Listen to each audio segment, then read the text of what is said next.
Hello, hello. What's up, Just? I haven't been in here for a while. Usually leads to smaller audiences. It happens. But I haven't recorded. This is actually the first price action review of the week. Had a pretty busy week, and as I said in this week's announcement, this week with Jackson Hole Symposium and just Powell speaking being the main news of the week, this was a scratch week for me. What does that mean, a scratch week? Well, very simple. It just means I don't expect shit from it. Now, I had a very good week. Personally, I traded my live account on Thursday, had a very good trade there. So, decided not to trade my personal account on this Friday. And I wanted to pass some evals, so I traded them on Thursday. And also today, on Friday, I traded those evals as well, which led to me passing them. So, very quickly, I made some Twitter posts about my psychology with these things, but pretty straightforward on that end. Now, in regards to yesterday and today, bias was pretty unclear for me, right? We had some pretty trending bearish moments early on in the week. So yes, I did expect a continuation, even if we hit our first bearish objective that we were looking at, even though there was SMT at this area. Now, of course, this could frame some form of retracement going into Thursday and Friday, but I did not expect anything this huge. Jackson Hole Symposium is a pretty crazy reaction that we're seeing right now. But we'll still be looking at what we could have seen today. Of course, if we look at previous day high and low, this is where we spot. Wait. It would be easier if you guys in Discord had a screen share. But what I was saying here is that previous day high and low right here. By the way, when I was regarding SMT, I was referring to this daily swing point right here. And if we go down to the 15-minute here, we can see very nice previous day high to low framework. It's pretty straightforward, but for me, I had a little bit of a harder time since at the open, as you can see, we had consolidated, manipulated, but then remanipulated here, and we then had a London framework to go lower. So at the open, I was pretty unclear as to direction, as we already had a daily structure that intended every single move. But as we can see here, up on our 10 a.m. news, we had our move higher. If we go down to the 1 minute, though, this is where it gets a little easier, I guess we could say, because we can see the breaker blocks, right? So you're looking at a trade starting 9:30. For myself, of course, we had Powell speaking at 10, so we could have waited for that as well.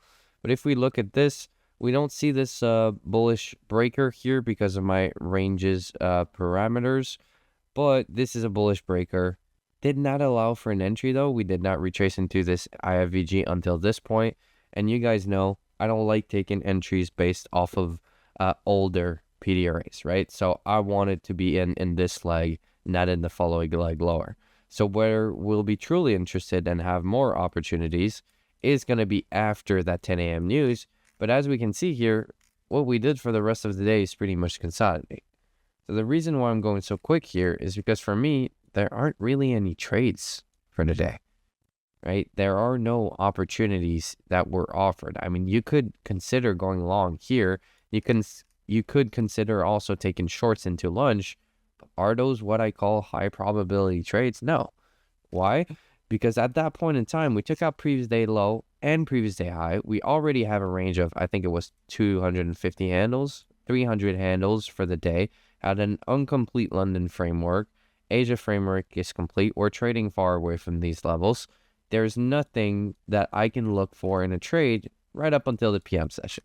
Now, this PM session short, definitely something I would look to take. As we can see, as soon as the lunch high is taken, we look for a framework to go to the lunch low. Can you frame that after a large expansion, you could see a retracement going further than this? Yes, I could look for a retracement. So everything tells you that at this point in time, you can look for a short. Definitely. There was also SMT at lunch high at that point, right? If we look right here, we can definitely see the SMT right here between NASDAQ and ES. But you did not even require it because as you can see here, fair value gap, that's your first available entry.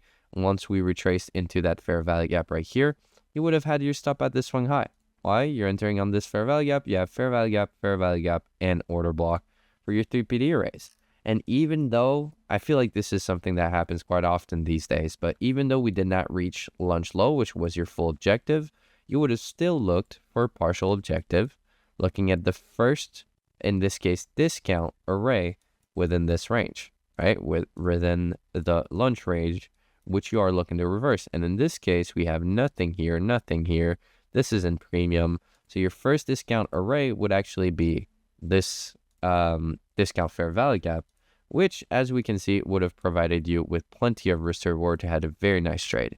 So the only way to trade correctly today using my model, right, with all the fuckery that was going on with the news in the morning, would have been to just let that shit go, look for the PM session. If it did not offer any opportunity, you could have not taken a trade.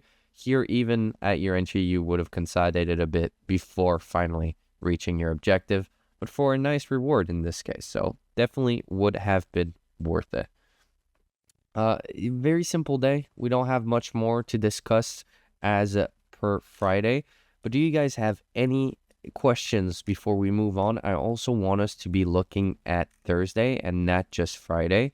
So I'd be more than happy to answer any questions before we move forward to Thursday's price action. I'm going to give you guys a sec, see if anyone has any questions to type out. I'm going to take the picture or the price action review, which, by the way, I have a really busy night. It is a friend's birthday, so they won't be posted until tomorrow here. That will be it for Friday's review. So now we'll be looking at Thursday's price action. So as I said, wait, how do you say you're not dealing with the morning leaving London open? I just don't like it. I don't like the framework that was left with London open. And I mean, on Thursday, we have the same exact scenario, right? We have a London framework telling you price should go to London high, but now we're rejecting a midnight opening price and continuing lower. Why is this happening? Right? Why are the statistics not giving us, well, why are statistical frameworks not functioning? Well, for me, it's all about conditions, right? The daily conditions. Okay, the bias is unclear.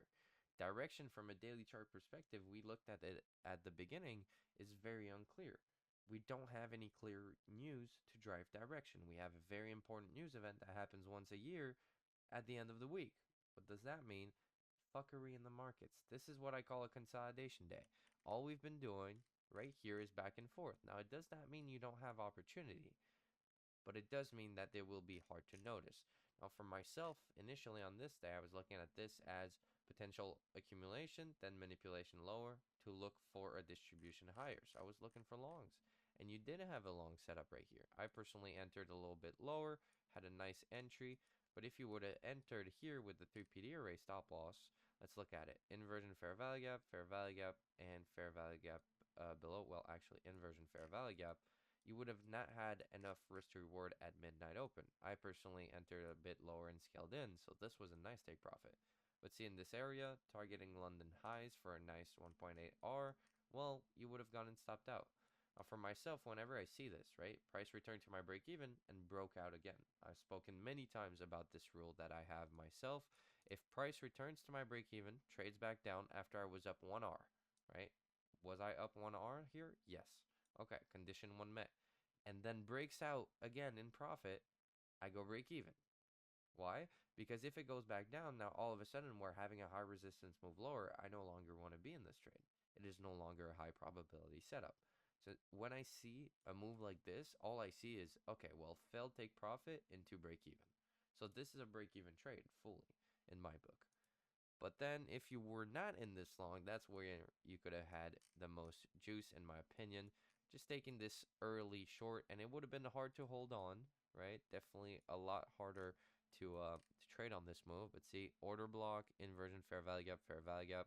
It's a pretty tight stop loss here that would have allowed for plenty of risk to reward there, especially after seeing the midnight rejection, right? The rejection of the midnight opening price and the formation of this bearish breaker would have been a perfect opportunity to close along and get in a short. So that's definitely what I would have liked to see from everyone on Thursday. But to be honest, those were really hard days to trade.